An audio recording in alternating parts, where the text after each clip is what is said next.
critical analysis of consent have started to come up, right? Because even on one end, it seems really simple. I love the analogy of the cup of tea. And on the other end, so I live in the Midwest.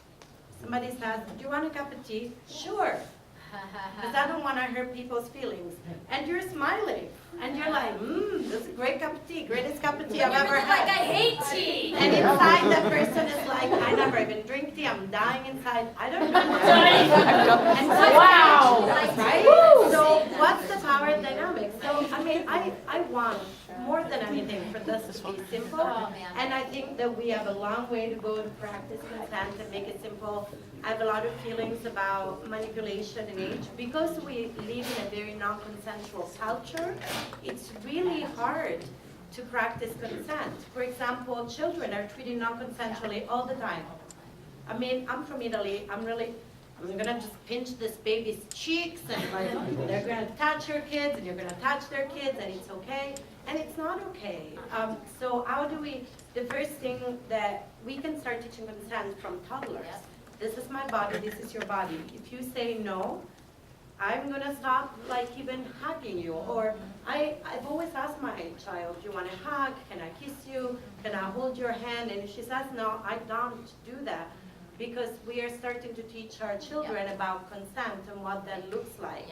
Because otherwise, people are kind of, there is this expectation that you are non-consensually being pushed to do a lot of things, and then all of a sudden you know what consent looks like. And you have the ability to say yes or no, like magic, right? And it's not like that. So partially it's that complication. I see your hand, and I will come to you. I want to kind of wrap up this part before I lose my thoughts. I'm getting old. So the issue of consent is really complex. And how do we know if there is any manipulation? And how can we know? Where do we draw that line? If there is an age gap, you know? Is an age gap between 18 and 30 any different than if it was between 30 and 42? You know, legally, there is an age of consent. Also, how dependent is it on socioeconomic status and education and other power dynamics? And that can be really complex. And even when you've talked all the power dynamics out and you think you have clear and consent and agreements, you might find out that maybe you didn't. And then what happens? And so that can be really complex, and there can be all these assumptions that people make. Well, I've seen you getting beat up at this play party, and now you're not okay with me like grabbing you by the shoulder. That's like insane, right?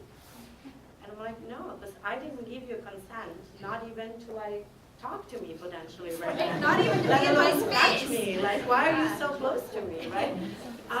So consent is really complicated, and sometimes we do give blanket consent to people in our life, which doesn't mean like spouses and kids to come and hug us, which doesn't mean I'm consenting to everything all the time without being able to revoke my consent. Because that's the other thing, the way that, you know, so all of that. So all of that, we talked about all of that, right? Yes. So there's a lot to talk, you know, history, agency.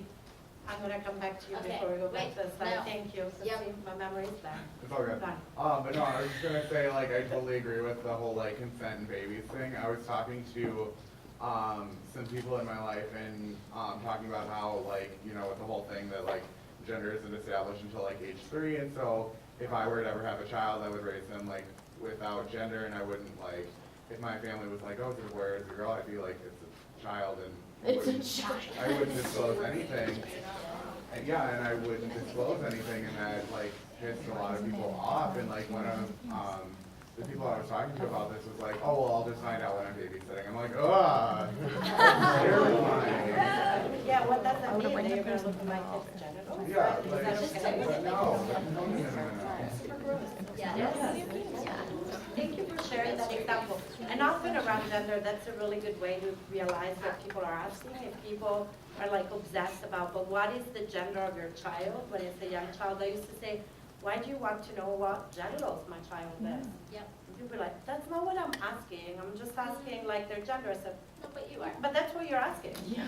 Like, I don't know, because they're not old enough to tell me. So what you're asking me is to know what their genitals are, and I'm not comfortable with that. I don't know you well enough. I don't even know that that's an appropriate question.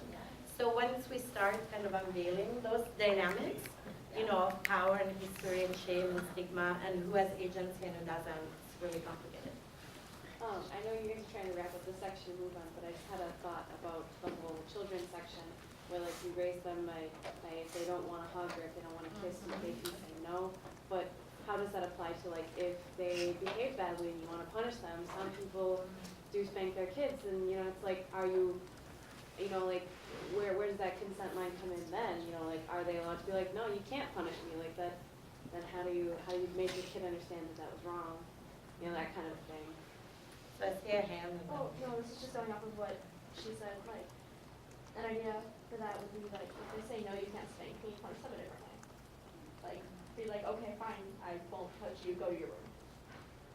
So I mean, I don't spank much. I made that choice. Culturally, most of my friends in Italy spank their children, and I've been told I don't understand why you don't spank your child when she was young. It seems a lot more complicated to do all this time out thing. And parenting child relationships are not 100% consensual. I want to make that clear. I feel like that would be all at a workshop. Like in our house, the rule is you have a voice, not a vote. Yeah. Especially because it's a teenager. Like you have a voice, but not a vote. You're a child.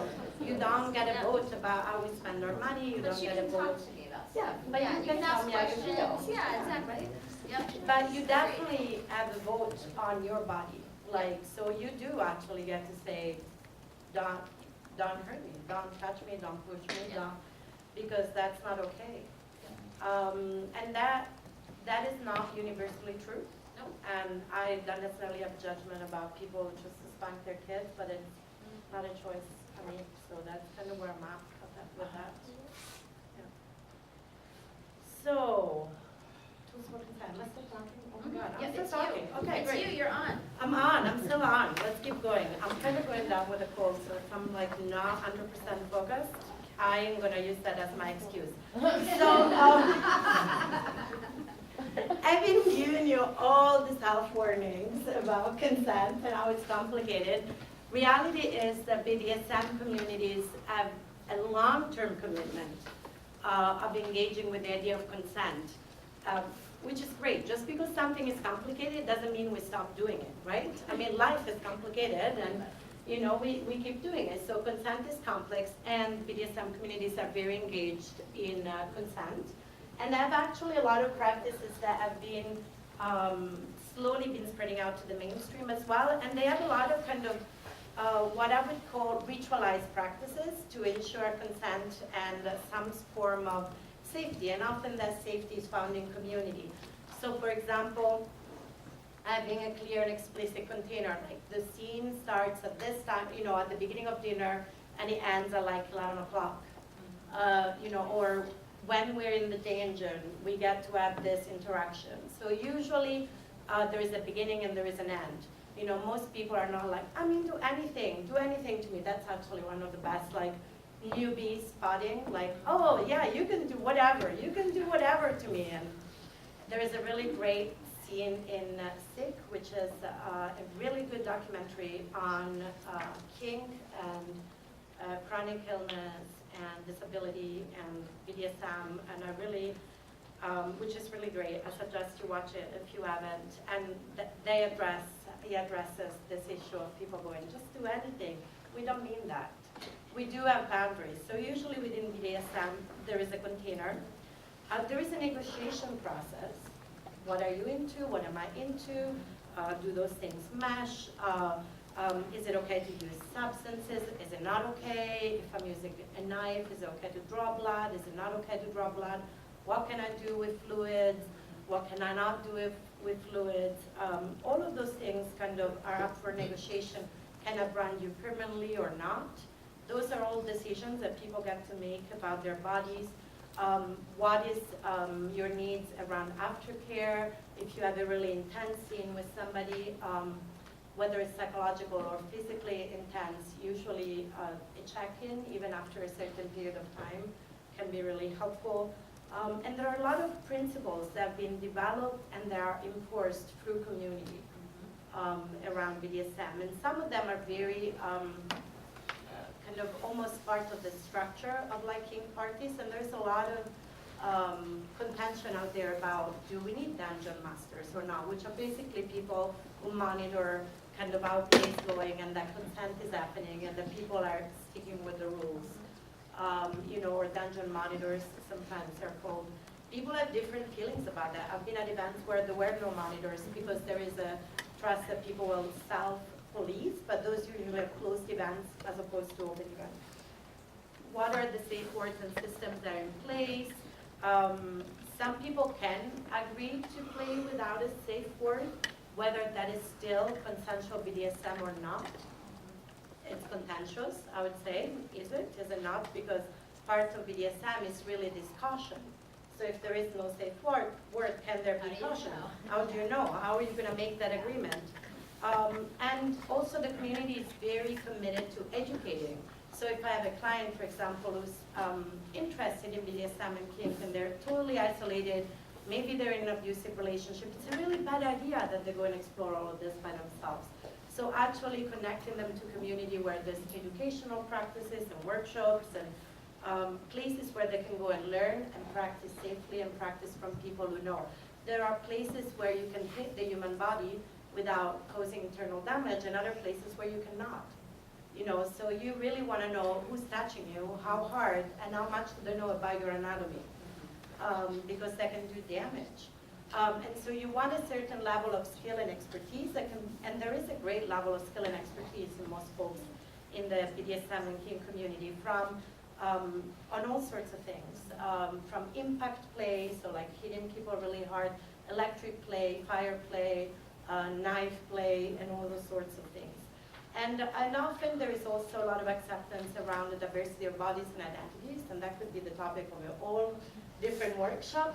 But often because not for everybody is sexual, their behaviors within play might not be the same as their sexual behaviors outside of BDSM or kink context, for example. And there is an active engagement and challenging of stigma and shame and kind of ongoing conversations, like the conversations I was describing earlier about mental health and so on. And there's a certain level, the last thing I'll say is that there can be a level of isolation and shunning within the community for people where there is a pattern of violating the rules. People will look out for each other, and it spreads in the community. If you keep violating the rules, and there are many, many tales of play gone wrong, people will talk to each other. So one way that people keep each other safe is also talking to other people, like, have you played with so-and-so? What are they like at the top? And you get a reference by word of mouth. And so there is also a certain level of policing of boundaries that the community has developed for themselves outside of the social normative structures, I would say. Oh yeah, this is just a summary. If it's not consensual, it is not BDSM, it is violence. Having said that consent is really complex, which it is.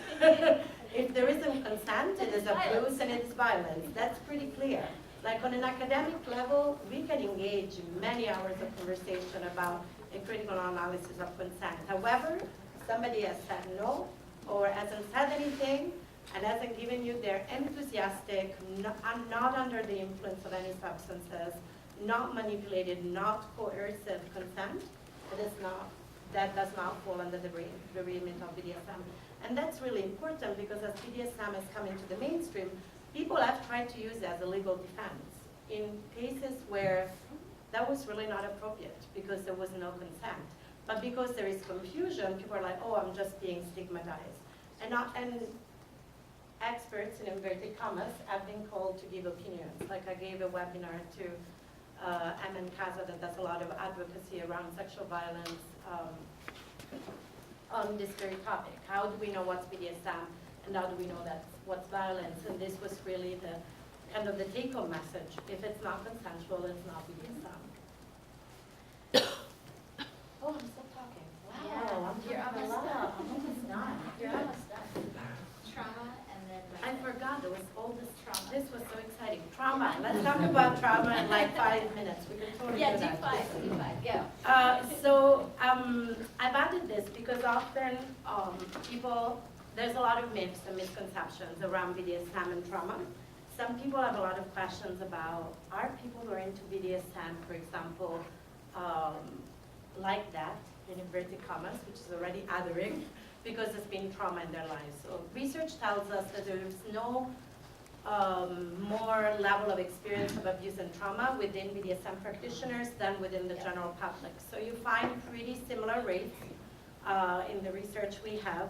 But also what has been emerging in the field, and my colleague Magdalene Barker and Kamal Gupta and I had a chapter on this a few years ago, is this idea of edge play as a place for healing, which to me makes sense, because if you think about all the ways in which we ritualize kind of BDSM play in a lot of different contexts, not just North American white 2015 context, there have always been elements of edge play that are integrated in healing rituals often. And so for many people, and especially many trauma survivors, BDSM play can become a way to reclaim agency and to have a corrective experience, therapists would call it, in a context where they have power. And so for some people, some BDSM practitioners are really against this idea. They're like, it's a leisure activities, let play be play. It's a UK thing. This was a big argument in the UK. It's casual leash. Why do you want to bring like woo-woo, sacred sexuality healing into it? And other people are really, no, this